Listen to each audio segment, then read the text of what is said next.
Everyone, welcome to the September 29th meeting of the OpenJS Security Collab space. Good to see everyone. So two topics are always good for walk-on topics if we've got them. But the first one we wanted to talk about was NPM publishing. This is something we had talked about last week and around creating some guidance and trying to make it not complicated, even though we think it will be complicated no matter what. Um, and sounds like, Wes, you are going to prepare a Node Collab Summit session on the above. So maybe you could talk a little bit about that. Yeah. So two parts. So last week we also added to the agenda me doing a talk on the main track with a similar content. So I'll split it up here a little bit and just spend most of the time on the summit here. But I've started doing the prep for the talk. I'll probably send some notes to y'all for feedback just to make sure that I'm, broadly not missing anything or sending a message that we think could be better. But it generally comes down to sort of four reasonable setups with pros and cons, and really trying to focus for those folks on how to think about this problem, not necessarily to propose them all like in depth with details of why. Like I'll talk about pros and cons, but those will be more to point out like what works, why it works, and why other things don't.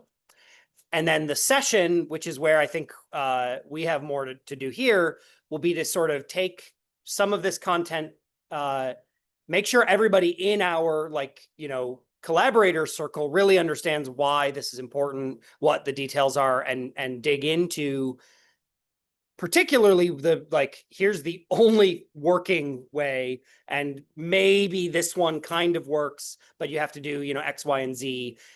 And then from that, get a really strong message to take back to the GitHub and NPM folks with we hashed this out at the Collab Summit session, and this is coming from the Node core, and foundation, collaborators. We're signing off on this message. Here are the things we're asking you to do to help us move this forward. And so that's kind of where I'm thinking the session would specifically have that as a goal for the outcome, which is why I think it makes sense as a Collab Summit session, even though it's not, specifically Node.js related. Node publishes a bunch of packages, but really what I want to get is these are, core people in the ecosystem who have agreed this is the asks. These are the gaps that we're asking, GitHub to fill in the immediate, hopefully, future. I think that's probably enough to folks think that's okay. I know I know we focus on the maintainers and the community publishers here, but I'm wondering, do those same recommendations, are they the same recommendations for an enterprise or a corporation to follow, or are there different, stronger recommendations a corporation or enterprise should follow? I'd be curious from that, working for such a large organization that's very risk averse. So if I guess the question to ask is there something corporations should be pushing on their GitHub contacts and contracts and TAMs and that kind of thing as well in the meantime? That's an awesome question, and one that I definitely have not put together a clear answer for, but I also operate the, NPM account for Netflix. So I've done this a bit. I probably will need to think about that a little bit more deeply, but most of these recommendations are universal because they are not necessarily about the type of org. It's about the fundamentals of is it resistant to automated publish? Is it resistant to account takeover? Is it resistant to mistakes being made in your CI workflows or in your local developer machines? and those apply to us all. I think the things that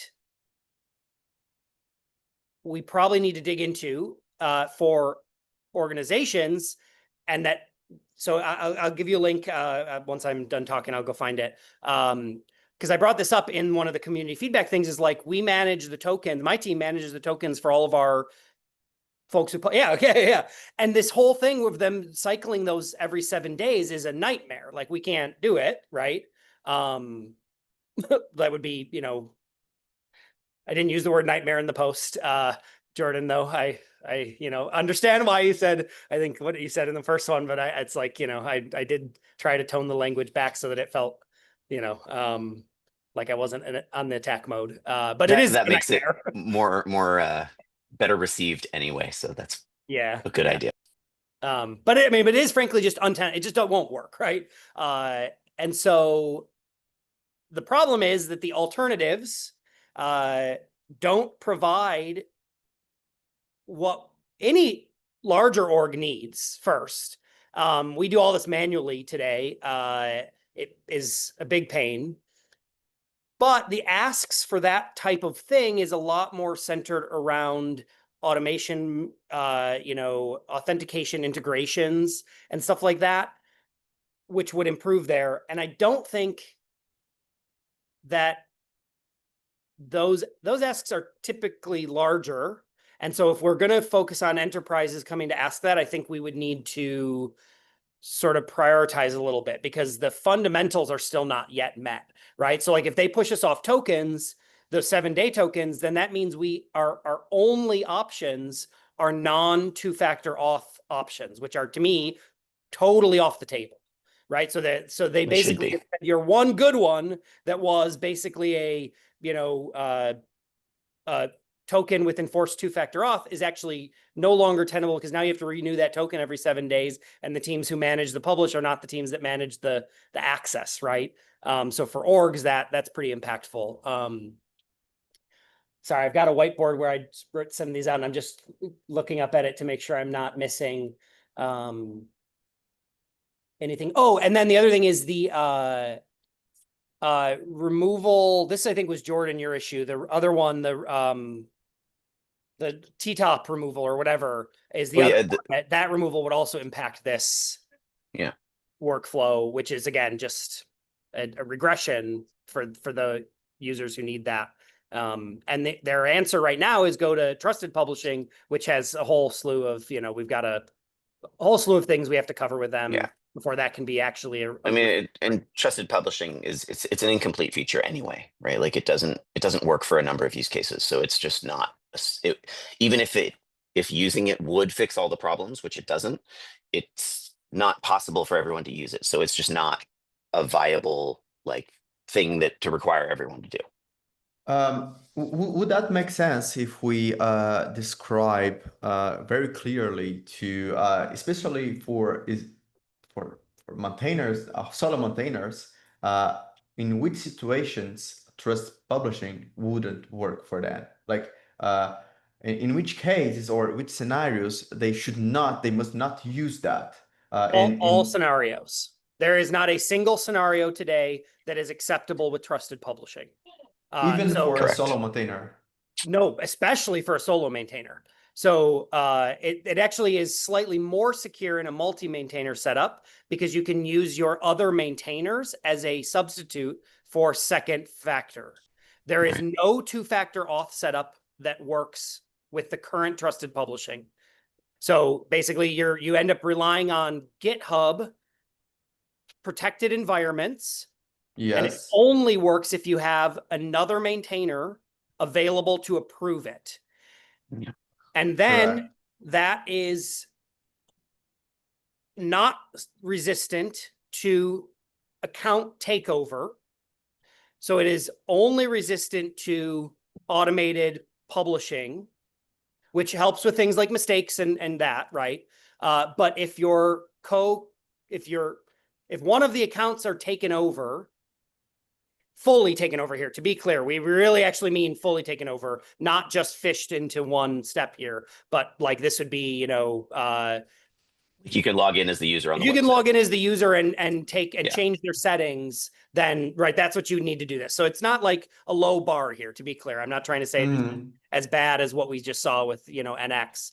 But as soon as that happens, now they can add a new user, and it can be anybody, and they can then just go and approve their own thing via their Yeah, second make a sock puppet account to be Right, the second maintainer. right. Yeah. And so the only thing here that will remedy that is if they build, because this doesn't exist today, two-factor auth back into the NPM side for trusted publishing, and then integrate it back into the Yeah, got it. Got Or it. if they built the thing that the RFC calls decided should be built 5 years ago that they never built, staged publishing, because then you could publish from anywhere, So- and then a maintainer could use any form of two-factor, multiple maintainers even, to approve and promote a staged publish. But it's unlikely So, that that's and gonna so be this built. is also in my talk. I am going to talk about a substitute for staged publish here, which is that your automated pipelines publish to a next dist tag and either hard code that or do something that basically makes a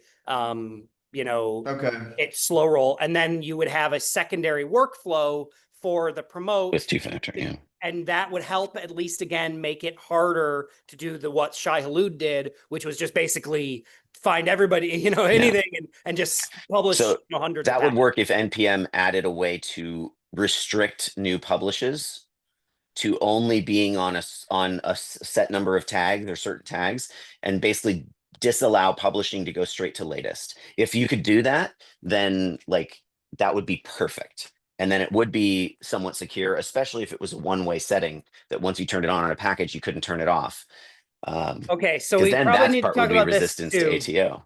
Okay, so one-way settings we need to talk about. Yeah, that's dangerous.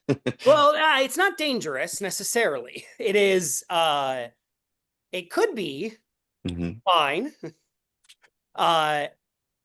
But there's a bunch of scenarios where it takes somebody on the operational side possibly having to do support work that does not exist today to make that functional, right? So imagine one user goes in and makes a setting change without consulting the team, and we don't have package level fine grained permissions today. So you are Right. either a fully trusted owner of the package or not. And so because we don't have that fine grain, it means that you can't even onboard publishers unless you've gone through and made sure they are like really experienced and know that that setting is a one-way setting. And if you go tick that box and hit save, we now are stuck and we can't publish. That's fair. Right? And so they need to then go on have either support that can very quickly undo the one way, or they need workflows that undo the one way. Like there's a whole bunch of like operational features that would need to be done to have that be true for either trusted publishing or this, you know, these other theoretical features we would do if we wanted to go one way. And so I'm when we talk about these one-way things, I think Marshall maybe also made some suggestions about going one way. I think there was some suggestions on the GitHub releases being one way once you go immutable. Was another comment folks made. And both of those have these problems, right? Where you either need to have the fine-grained auth controls to make sure that's only in the hands of your like, you know, core folks, or you need to have some support workflow that can undo the one way if it was done on accident. So Yeah, that's fair. Okay, so the TLDR is that do not use trusted publishing yet, and still keep using the NPM tokens and having a more secure workflow for that. All right, makes sense. For essentially for a single maintainer project, nobody has provided me evidence to contradict that the most secure approach is local publish with a token that only lives on a physical machine, so that it really has to be a guy with a wrench or an account takeover to hijack my stuff. For multiple maintainer projects, as Wes hinted, like it's a different trade-off, and even though publishing from CI approaches, which are almost always one factor, but they don't have to be, but they almost always are. Even though that's like objectively less secure in a lot of ways. It's for multiple users because it's auditable and you can control permissions and stuff. Like that may be a worthy trade-off, but like those are your choices basically. But in those cases of local publishing with an existing token that's stored locally, wouldn't that be, for instance, the recent event of the supply chain attacks? Your token could be leaked, right? Wouldn't it be more safer if when you are publishing a new package, you create a new token that lives just once and then you delete that? Yeah, so That's what I'm actually going to recommend in the talk, to be clear. Okay. Because that. Okay, so no spoilers. well, that's Well, essentially spoilers here. You know, if we think there's another way, I mean, Jordan, tell me if you think I'm wrong. But I'm going to say what I was planning to say at least is that this is let's start from scratch. Here's our first experience here, and it turns out it's actually probably the most secure if you do X, Y, and Z, and then X, Y, and Z was going to be log in, publish, and then delete the token locally, which is all you actually have to do is remove your NPM-RC. Now, the token is still valid on public NPM, but presumably if you do this workflow where you NPM login, NPM publish, NPM log out, that token is ephemeral in that like nobody's gonna they'd have to hack NPM to steal it, and at that point, and actually I don't even they'd have to crack it. You know what I mean? Like we're talking to replace the binary, yeah. So what I would suggest as a modification to that is, because it's really annoying if you have to do it each publish, is that you can set a setting in your npm-rc so that on every time you run npm publish as like a pre-publish, it gives you a URL that you have to visit to get a token. You get the token, you paste it in the prompt, and then it keeps it in your npm-rc even, but it lasts for a period of time, an hour, 2 hours, a day, whatever, something finite, and then you can reuse that. And so like, and then it becomes, if it can be invalidated after that period of time, then it doesn't matter if you delete it. You just keep it until npm tells you, oh, you need a new one now. So like, just to and be that clear, would work. Love this, but Yeah. That needs to be npm building that. So I'm Yes, correct. specifically talking about things you can do today. Okay, got it. And then the session, this Collab Summit session, is where I want to really dive into these type of things and say, is that better than asking this, other workflow? Like when we're going to ask them something, we need to be crisp about like, this is the ranked order of importance. We understand, like, and you were on, actually, I think you maybe missed the call with Leo, right? Yes, I did. I was on a plane at the time. Because Leo was making very clear, we have limited time. We have to be very ruthless in prioritization so that we can get the things that are most important done. And so what I want to come out of that with is actually like stack rank these as a, feature request list and be like, if you do none of the other ones, this top one is the one we're really asking you for first, right? And so like that workflow sounds great. But like today, what that would need is like some new APIs. So, right, they don't even have APIs for user management at all. Zero, right? You have to engineer them from the website requests, and like those are not stable. So like, don't go do that. Right. So like manual is what you have here. And so what I'm doing in the talk is really saying, here is a manual workflow that works today. If you are a maintainer and this local one it's what I do most of the time. I'm not, perfect. Nobody is, but like I get my project ready to publish. I run npm login. I publish it with two-factor auth. And then I just delete the npm-rc entirely because I don't keep a local npm-rc. But like, you can also npm log out. And then that achieves this primary goal here. If you want to go the extra mile, I'm also going to mention going into, because I don't think people know this, you have to go into the npm UI and delete the tokens for them to actually be revoked. npm logout doesn't actually do that. It just deletes it from your local system. So like, again, that's the like local recommended workflow there. And then I did want to add one last thing here. on top of Jordan's. Nobody has presented one that is good enough or whatever comment. Sorry, I don't remember. I'm missing your words, but I do think that there is a CI publish workflow that is good enough. It does include third-party integrations so that you can do second factor. And I think that is good enough. And I think, Jordan, you even use that somewhere. In one, yeah. So the in one project I use it. I use a granular publish token, so for only that package, but it relies on a third-party server. So it only works because I have a third-party server I trust. That's not practical to demand of or expect of open source people. If GitHub could build something natively that remove the need for a third-party server, then that is what everyone should do. But just to be clear, the third-party integration only handles the one-time.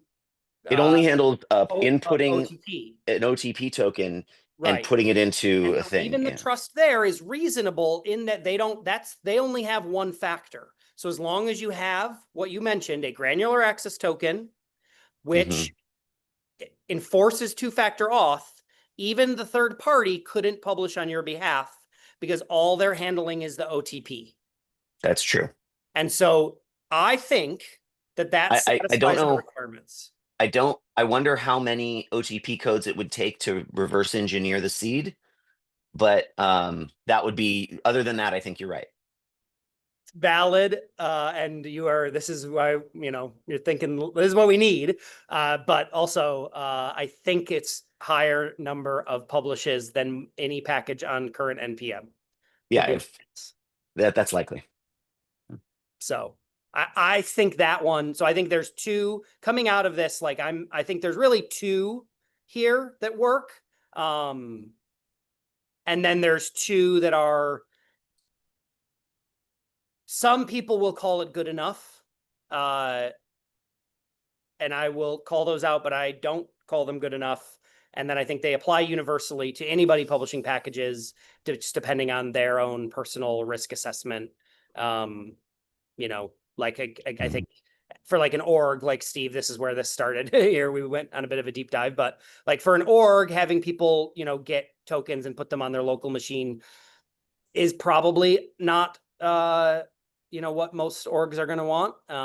What we do is we mint them and encrypt them with one of our internal, security tools, and then granularly hand out access.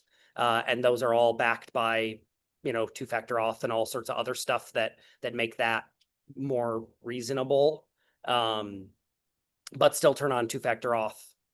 So again, it comes back to the same thing of the orgs have to do the same thing. And we should really make it easy for the orgs, because if we make it easy for the orgs, we'll make it easy for everybody, because orgs have it worse by having to manage so many, users and complicated things.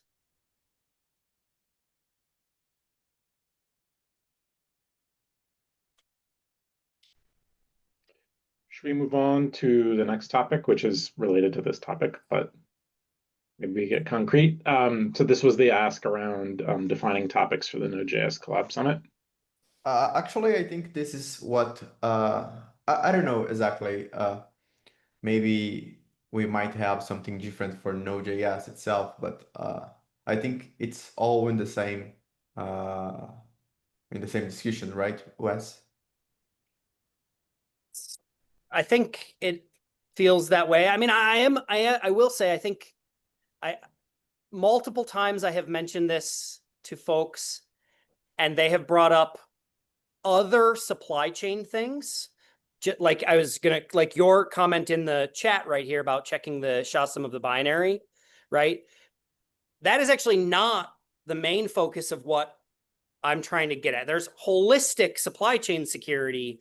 I'm specifically trying to get toward what are the publish settings and what are the workflows that are there. Feels like there's something here. So you said, checking the NPM, binary for malicious, modifications, Bishek Notter. I don't know if y'all are familiar with him. He's works on LavaMoat.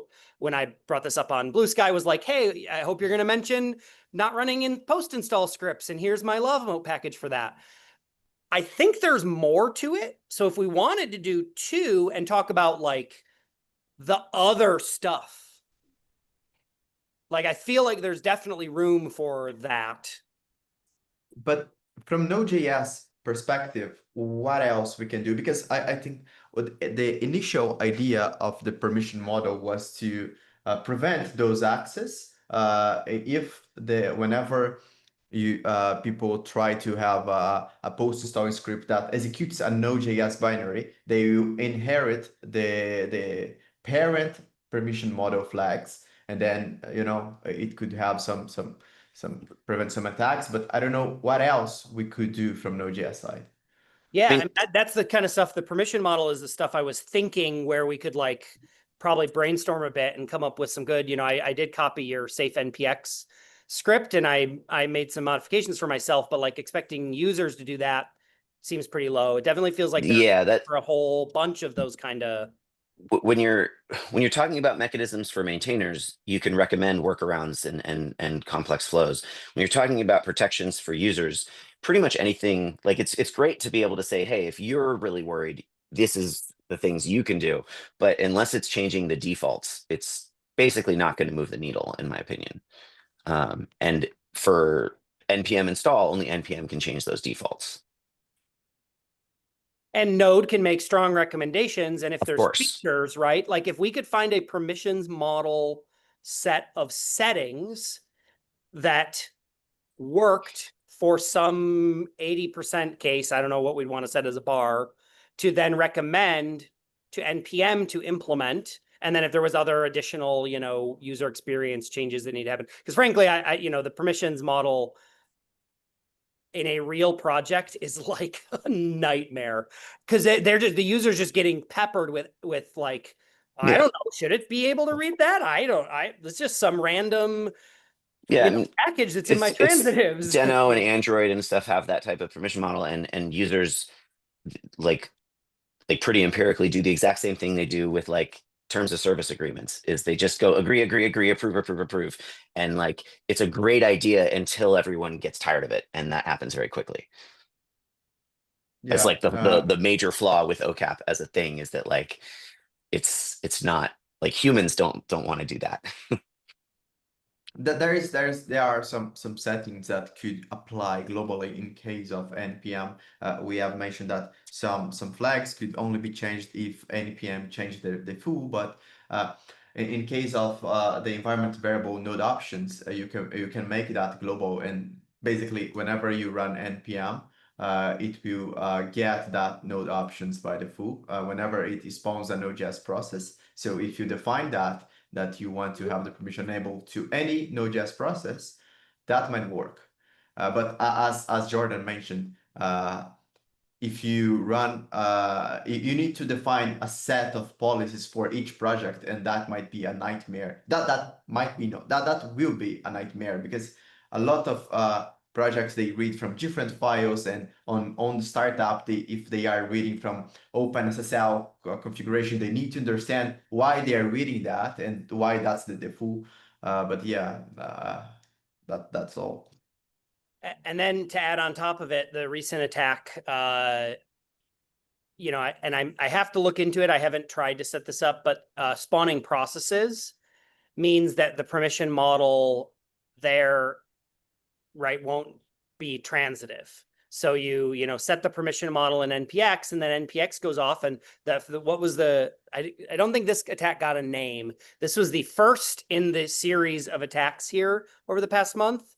It was the one that used local AI agents to actually like pick up and find all the tokens on the machine. So what they did is they used Node, I can't remember specifically which was the exec file, to call Claude and whatever all these other local binaries are, and those are what they actually did to do the work. I don't know if y'all saw this. There's a good blog post I can find the link to, but basically they passed in all the unsafe flags. And so basically they use node as the entry point, but as long as that node process had child process exec, they basically had a free reign. And so they exec, the Claude But to basically that's say blocking. unsafely run all these commands, and now you've escaped the sandbox. So you need like a little bit more, right, than just Whenever you enable the permission model, the exec and the spawn are blocked by default. So that would prevent if this is the entry point. But the point is then you get a reasonable use, right? So the reasonable use here is that almost every tool that you have to run in an NPX style calls spawn in some form. And yes, maybe they shouldn't, but they all do for reasons. And so then as soon as you enable it, you now have enabled it for all use cases there, which could then mean you enabled it for one you know it needed to do, and you got one you didn't want. Yes, if you spawn a Node.js process from a Node.js process, the permission model flags are inherent. So if you don't have access to the parent, you don't have in the child. But Sure, but that you can doesn't prevent on a bash script. Yeah, exactly. Yeah, That's literally what I was gonna say, which is what they did. They spawned, But the inheriting mechanism is environment variables, which you can override when you launch anything. Like there's no way in computers to like only allow you to launch, like to force you to propagate those Yes. that policy Yeah. down. So it's not effective in that regard. Yeah, that makes sense. Yeah. So I feel like there are improvements here, and I think there's probably user experience things that we could talk about on how to make policy API more functional for real projects, right? Again, all for this, like, let's give some people some suggestions on how they can do it a little better. But I look at things, like Lava Moat and what's the other one that SES. chain guards thing? Or whatever. Like there's chain guards thing is just like I was trying to like broaden they're giving the you umbrella. images that have been checked already. Sorry, I was trying to broaden the umbrella. Yeah. All of these things that sit outside of this that are trying to help improve, right? So chain guards thing is one checked, right? There's I think NodeSource has some verified modules thing as well. And Socket has a wrapper. Socket has a wrapper. All these things that sit outside are great additions to the ecosystem that we can recommend, but they don't work for everybody because they will have different levels of opinions, right? Like some things, if I tried to roll them out at work, nobody would be able to adopt them. It would break everything, right? And like I can't, so my hands are tied. Even though it might be more secure, I can't do that, right? And so I think we'd all have a different list of what those things are, and so there's no like fundamental, nugget there. Whereas like the permissions model enables it via the platform so that those people could take different opinions. Yeah.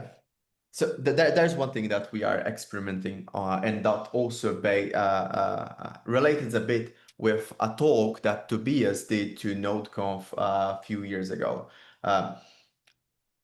We are doing a long research about implementing eBPF support to Node.js that basically, the problem of the permission model is that we rely on file paths. We don't rely on resource, which means that if you spawn another process, that could be rejected. And there are many ways, there are many edge cases you need to cover, and most of the time you won't be able to cover all of them. But once you start to restrict that by the kernel, using eBPF, you can be way more, you can definitely create a sandbox for that. If that's in the scope of Node.js or not, that's up to discussion, because a lot of companies, they create ecosystem around that, and that's unrelated to the platform they're using. If they're using PHP, if they're using Node.js, it just works.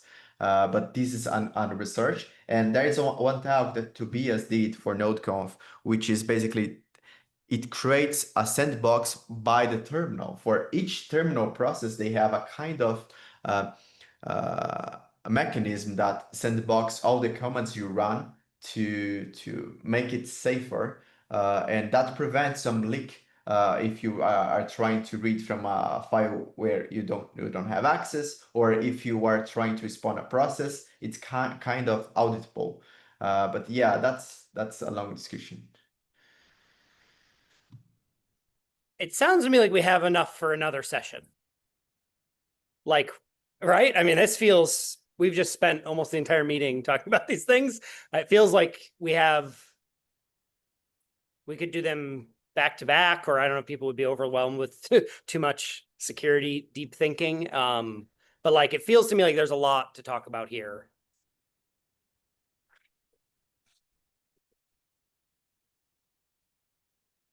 Do you want to, I guess the action item here would be, do we want to make another proposal? I can't run another thing. It's too late for me to sign up for that. But Raphael, I would totally be there and participating if you... I actually would like to, instead of creating a different proposal, we just extend your proposal a bit. It may be from 30 minutes to 1 hour, and then we start from NPM, and then we jump to Node.js.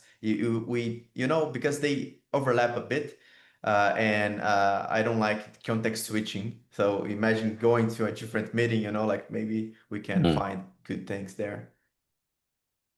That works for me. James is my volunteer on partnering on that, and he's not here. But I could start a DM maybe with you and him and just say, hey, we were working on the security thing. He's pretty flexible here, I think, but he was definitely more focused on the publishing aspect because, he was looking at Pino's, and Matteo had and we have been discussing that for Festify. Yeah, that was why he was, into it. Well, and I'm not going to, as I told you, Wes, like, I'm not going to pre-commit to doing organizational work on it, but like, I will be as available as you need during the session. Yeah. To help in whatever way I can. Yeah. So it sounds like maybe, I'll just start a DM, maybe with anybody who wants to be a part of just being, ensuring that we have the right scope set for it. And then, if we make it an hour, we can, I can lead the NPM stuff. I can help. I won't be in person, but I can definitely help with discussions and, bring some ideas. Cool. Okay, I'll start a DM right after we're done with the call.